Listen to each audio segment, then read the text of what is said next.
it's part of right. Okay, hi guys. Hi. We're gonna go over just how to use the tools in the playgroup because it's important to understand why we're using them and what situations and what they do to the animal and possibly the other animal that's also involved, which is something you always want to keep in mind when running playgroups, that if we're trying to stop behavior from one dog, it's probably affecting what's going on with the other dog too. And so that typically is part of my thinking when I'm choosing which tools to use, is the sensitivity of the other dog in the group. So we just went over this with Mandy, Caleb, and a couple other folks about leadership in playgroups. So I'm sure that after this week, you guys are probably going to have your own meeting about how to run. We're going to run playgroups slightly differently, not drastically. But you're not really going to pick up these tools unless you're told to, or you're not bringing tools into the equation unless you're kind of being told to, because we don't want to just have chaos going on in the middle of trying to potentially break up a dog altercation. So you guys will get some further training on that after this week. We would have loved to do it with everybody, but we felt like it was more important to just get the core people that need the tools to then disseminate that information down to you guys. So the pet corrector is a sound aversive, and it's compressed air, so it also has some ability to kind of cause a little bit of startle. Thank you. So with the pet corrector, if there's a dog fight and they're flying teeth everywhere, is typically where I like to use this one, usually for vocal fights. Is you're going to need to come into the dog who is more of the aggressor, and you're going to want to come in, and I actually, instead of blowing it off fully in their face, sometimes I will if it's a really intense fight, but otherwise I kind of just want to really hard right into their face. Watch where your hand is, but what that's hopefully going to do is get the dog to back up a little bit and gives the two handlers time to get those two dogs apart. So when you come in to do this, you should be stepping in, applying the tool, and then backing right out to let your two handlers figure out the rest of that equation. So that's the pet corrector. Obviously, it could potentially startle both dogs, and that's part of our thought process always, is like, can we direct the aversive to break up the fight to a specific dog, or is this going to affect both, or do I need it on both? So you definitely want to take those things into consideration when you're choosing what tool to use. If you have a super soft, sensitive dog that's getting beat up by a big, strong, confident dog, we really want to direct the aversive as much as we can at the confident dog to reduce the trauma to the less confident dog. Yeah. Or if you have a dog who's specifically sound sensitive, you may want to use the citronella, which will probably be a little bit more aversive to the opposing dog, but you might be saving the more fearful or shy dog. So with citronella, it's really important that this is a scent aversive, so it actually goes into the nose. And I'm not just, I mean, I guess I could spray it. It goes pretty far, so you don't actually have to be too close to them. I don't want to spray the dogs because then the behavior of this is going to smell like citronella forever. Well, it dissipates after a little bit. This is not pepper spray. It's actually not going to injure them at all. It just smells terrible, and it's a very strong scent. So what you'd want to do, very similar to the pet corrector, is you're coming in, you're aiming it, there's a little hole. You have to move this little lever over from left to right. It's like pepper spray. Yeah, it is like pepper spray, but it's not like pepper spray. In how you would use it, if any ladies here are trained in using pepper spray, it's very similar. You want to shake it too. Yeah, shake it, and you're going to come in either from one side or the other side, and again, you're aiming for the nose with this one. So this is one that you're going to want to make sure you're getting into the nose, because that's going to be what's going to startle them, get them separated, and again, the two handlers at that point should be focusing on getting the dogs apart. So that's that one. Air horn? I thought we weren't demoing the air horn. Again. Well, we don't Hey, have front desk, we are demoing a air horn. Do not be alarmed. Can you pass the message, please? easier. So the air horn is an aversive that is going to affect every dog in the yard and all the people. So this is the, oh shit, we need lots of help, okay? And we're not gonna just use it at a scuffle. We're not gonna use it in a context where the pet corrector or the citronella spray would be appropriate. And we're gonna try really hard not to use it around soft, sensitive dogs. But again, if there's a major emergency and there's a real serious fight that you need help with, you need medical to come running out, this is your tool. So if these dogs were in a really serious fight, there's gonna be a handler on each dog, right? They're trying to either stabilize the dogs because they are latched onto each other, in which case we don't want them to start shaking and tearing.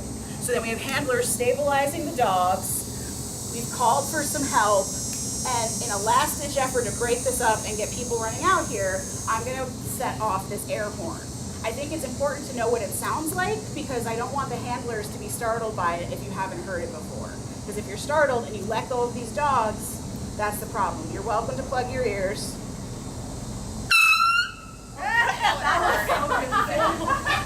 You guys need to replace that air horn. That is another thing. I was all like ready. That's what I say. I was like, I was ready. Oh, that was It should be significantly louder than that.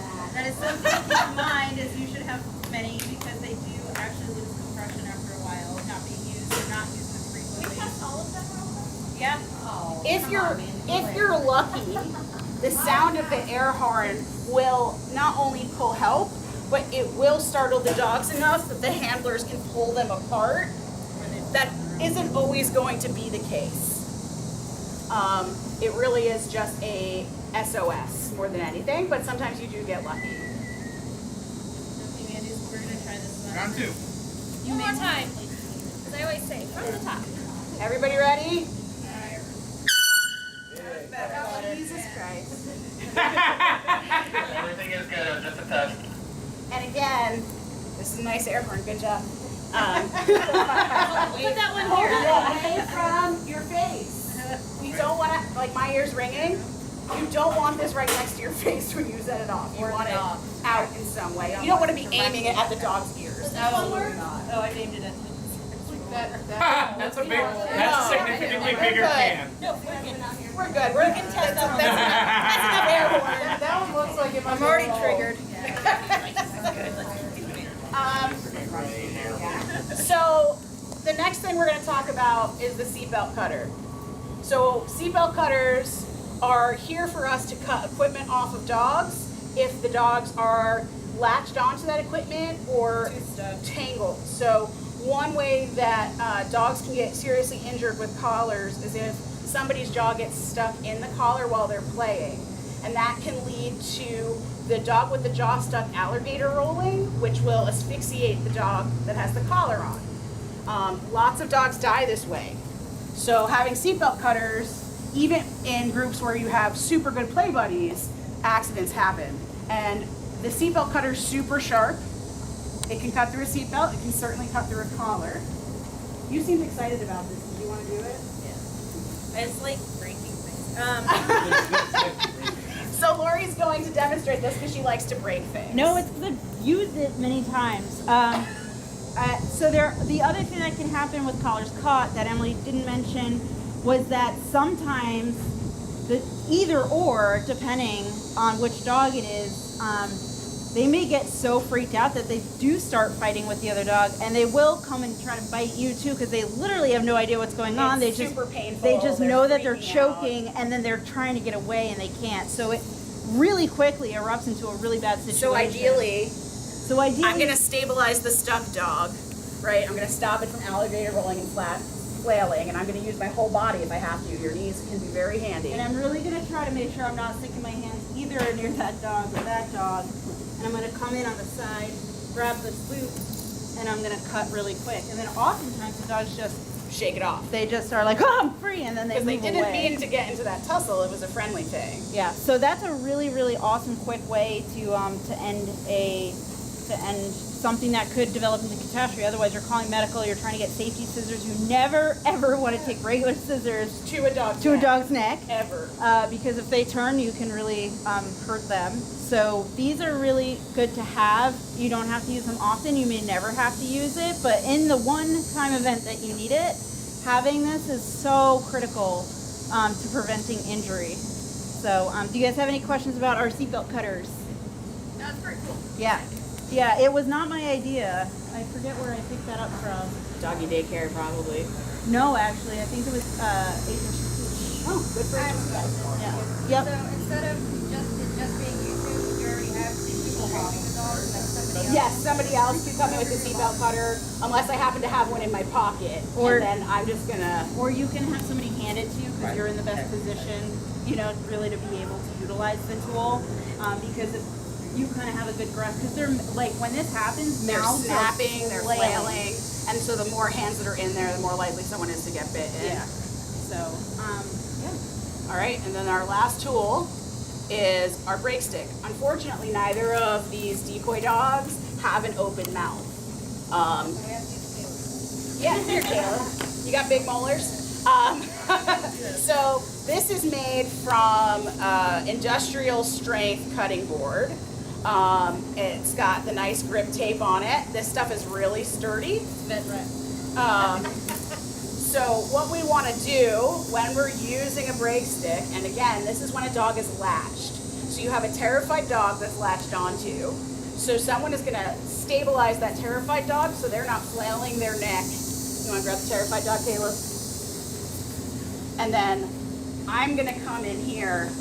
I'm going to have the dog by the collar. And again, this is why we want to see collars in play groups, not harnesses.